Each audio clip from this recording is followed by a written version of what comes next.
ఏవండోయ్! మనలో మనకొక మాట. మనం జనరేషన్స్ నుంచి చాలా విషయాలు నేర్చుకుంటూ వస్తాం. మన అమ్మమ్మలో, బామ్మలో, లేకపోతే మన అమ్మా నాన్న దగ్గరో ఏవో కొన్ని ట్రెడిషన్స్‌ని ఫాలో అవుతూ వస్తాం. అది కొంతవరకు మంచిది కూడాను. ఎందుకంటే అదే మనం సాంప్రదాయం అంటున్నాం. కానీ కొన్ని విషయాలు కొంచెం కొంచెం తెలుసుకొని అటువైపు భయపడుతున్నాం. ఒక్కొక్కసారి చేయొచ్చో లేదో తెలియక అటు ఇటు కాకుండా చేయడమే మానేస్తున్నాం. అది పూజలే కావచ్చు, వ్రతాలే కావచ్చు, లేకపోతే కొన్ని కస్టమ్స్ అవ్వుండొచ్చు. ఏమంటారు? సరే. నేనేమంటున్నానంటే ఏవైనా సరే కొన్ని విషయాలు మనం తెలుసుకున్నప్పుడు వాటిని మించి మనకి హ్యుమానిటీ అయితే తెలియాలనుకుంటానండి. ఫర్ ఎగ్జాంపుల్ ఒక చిన్న విషయం చెప్తాను. మనం ఏదైనా ఒక ఫంక్షన్ ఆర్గనైజ్ చేసాం. ఇంట్లో ఏదో ఫంక్షన్ పెట్టుకున్నాం. అక్షింతలేయించడానికి అది మన ఇంట్లో మన పిల్లల ఓణీల ఫంక్షనో, లేకపోతే పంచెల ఫంక్షనో అనుకుందాం. ఆడవాళ్ళని వరకే పిలుచుకున్నాం. చిన్నగా ఇంట్లో చేసుకోవడానికి.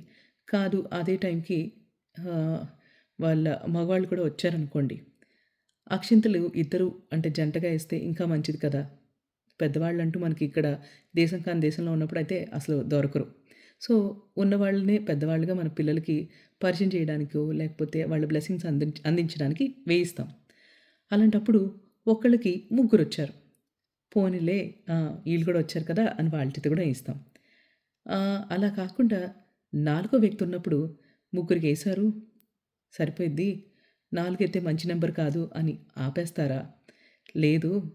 మనకి అతిథి దేవో భవ అన్నందుకు ఇంకో నాలుగో జంట కూడా వచ్చారు కదా! వాళ్ళు ఒక జంటలా అవుతారు. వాళ్ళ చేత కూడా ఏయించడానికి ప్రయత్నిస్తారా? ఎవరు బాధపడరండి. మనం ముందు గుర్తుపెట్టుకోవాల్సింది ఇదే.